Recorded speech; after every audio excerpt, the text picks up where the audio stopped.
কেমন আছেন? দেখতে পাচ্ছেন আমার কাছে দুটো কম্প্রেসার আছে, একটা ভালো একটা নষ্ট। তো আজকে আমরা চেক করবো কীভাবে ভালো কম্প্রেসার এবং নষ্ট কম্প্রেসার কীভাবে বুঝবেন উপর থেকেই, কোনটা জ্বলা কোনটা ভালো কীভাবে বুঝবেন আজকে আপনার দেখাবো। তো প্রথমে আপনার কিলোমিটারের প্রয়োজন হবে এরকমের। সো আপনারা কিলোমিটারের প্রথমে এখানে সেট করে নেবেন, যে ডাইরেক্ট যে বিজু অপশনটা আছে এখানে সেট করে নেবেন। তো আপনার কয়েল মাপার জন্য একটা প্রয়োজন হবে, কিলোমিটার প্রয়োজন হবে এবং এরকম একটা অপশন থাকা প্রয়োজন হবে। তো সেক্ষেত্রে আমি কম্পিউটারটা ওপেন অন করে অপশনে দিয়ে দিলাম। তো সেক্ষেত্রে দেখেন আমার দুই সাইড শর্ট করলে আমার এখানে লাইন আসতেছে। সো ব্রেন দেখতে থাকুন, দেখুন এখানে কাজ হচ্ছে। তো এটা হচ্ছে নষ্ট কম্প্রেসার একটা। তো নষ্ট কম্প্রেসার আপনি কীভাবে বুঝবেন আপনি দেখাই। সাপোজ এখানে হচ্ছে দেখেন একটা কমান রানিং স্টার্টিং। সাপোজ আপনি জানেন এটা কোনটা রানিং কোনটা স্টার্টিং, আপনি লাইন দিতে পারছেন না, সমস্যা হচ্ছে, সেক্ষেত্রে কীভাবে বুঝবেন? তো প্রথমত আপনাদের মিটার তো অন থাকবে বা ধরবেন, এই যে উপরে যারা দেখবেন কম্প্রেসার উপরে হচ্ছে কমন, এটা আবার নিচে থেকে সেটা হবে নিচের থেকে কমান। সব এক কম্প্রেসার এক সিস্টেম, এলজি কম্প্রেসার সম্পূর্ণ আপনার উপরে থেকে, বুঝতে পারছেন? তো সেক্ষেত্রে দেখেন আমি কীভাবে এটা মাপ গ্রহণ করি। তো প্রথমত আমি একটা কমন তারে একটা দিব, যে কোনো প্লাস মাইনাস মিটারের তার একজনটা দিব।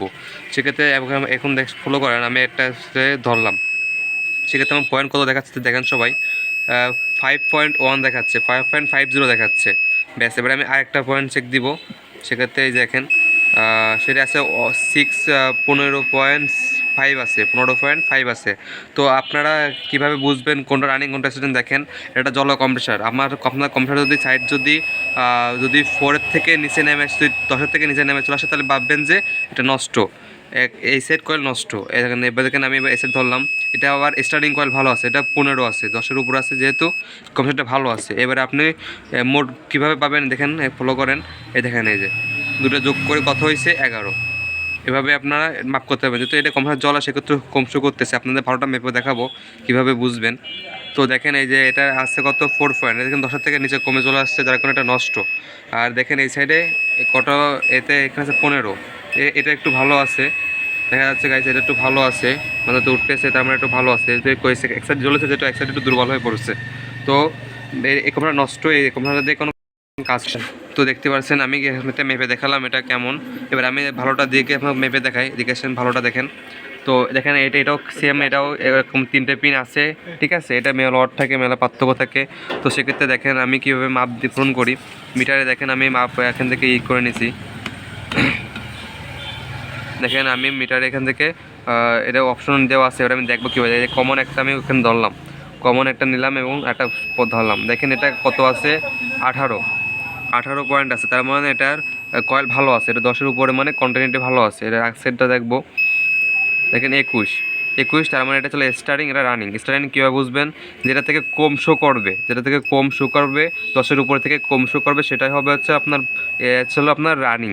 আর স্টার্টিংটা বুঝবেন, এটা হচ্ছে স্টার্টিং সবসময় বেশি দেখাবে, যে বুঝবেন। এটা কেউ অনেক সময় ভুল হতে পারে, যে ভাবতে পারেন যে এটা যেটা বেশি হবে সেটা রানিং, কিন্তু সেটা না। যেটা মাপ দিয়ে কম পাবেন একটু, সেটাই হবে হচ্ছে আপনার রানিং, আর যেটা একটু বেশি পাবেন সেটা স্টার্টিং। যেক্ষেত্রে আপনার দেখেন আবার দুটো যোগ করে কত হয়, দেখতে পাচ্ছেন দুটো যোগ করে কিন্তু ফলাফল পাওয়া যাচ্ছে 39 আছে। তো সেক্ষেত্রে বুঝতে পারছেন এটা খুব ভালো আছে, এটা কন্টিনিউ কোয়ালিটি ভালো আছে, কোনো সমস্যা নেই। দেন বডিও নেই। যদি বডি মাপ করতে চান, সেক্ষেত্রে হচ্ছে আপনার বডি একটা তার সাথে ধরে এটার সাথে বডি ধরতে হবে।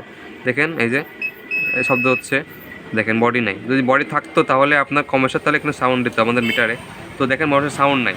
তো আপনারা বুঝতে পারছেন অবশ্যই কীভাবে মাপ গ্রহণ করবেন এবং কীভাবে চেক দিবেন কম্প্রেসার কোনটা ভালো কোনটা নষ্ট, আশা করি বুঝতে পারছেন। আর রানিং কয়েল সবসময় 10-এর নিচে চলে গেলে, যে কোনো রানিং স্টার্টিং, তাহলে বুঝবেন যে সেই সাইডটা নষ্ট, যে সাইডটা নষ্ট আর সাইড ভালো আছে। আর যদি সাপোজ অনেক সময় আপনার কয়েলে কন্টিনিউ লাইন দিলে লাইন পায় না, কারণ কয়েল স্পার্ক করে ছিঁড়ে যেতে পারে, যে কোনো লাইন পায় না, সেক্ষেত্রে কম্প্রেসার চলবে না।